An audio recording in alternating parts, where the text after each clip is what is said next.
അസ്സലാമു അലൈക്കും വറഹ്മത്തുള്ളാഹി വബറകാതുഹു. ബിസ്മില്ലാ അൽഹംദുലില്ലാ. നിസ്കാരം ജമാഅത്തായി നിർവഹിക്കുക എന്നത് ഓരോ വിശ്വാസിയുടെയും ബാധ്യതയാണ്. ജമാഅത്തായി നിസ്കാരം നിർവഹിക്കുന്ന ആളുകൾക്കുള്ള പ്രതിഫലം ധാരാളം ഹദീസുകളിൽ നമുക്ക് കാണാൻ സാധിക്കും.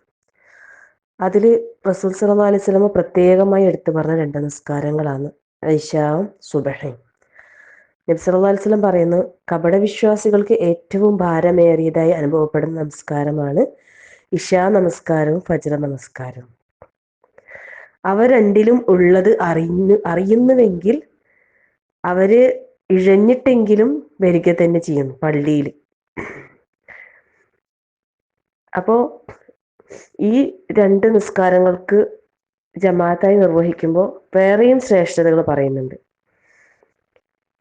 അത് ഉസ്മാൻ റളിയല്ലാഹു അൻഹു പറയുന്ന നിവേദനം ചെയ്യുന്ന ഒരു ഹദീസിൽ പറയുന്ന, ഇശ ഒരാൾ ജമാഅത്തായി നിസ്കരിച്ചാൽ അവൻ രാത്രി പകുതി നിന്ന് നമസ്കരിച്ചവനെ പോലെയാണ്. അത്രയും പ്രതിഫലം രാത്രിയുടെ പകുതി സമയം നിന്ന് നമസ്കരിച്ചവനെ പോലെയാണ്.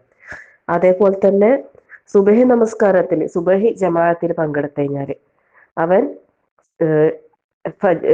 രാത്രി മുഴുവനും, അതായത് സുബഹിയും ഇശാവും രണ്ടും കൂടി ജമാഅത്തായി നിർവഹിച്ചാൽ രാത്രി മുഴുവനും നിന്ന് നമസ്കരിച്ചവനെ പോലെയാണ്.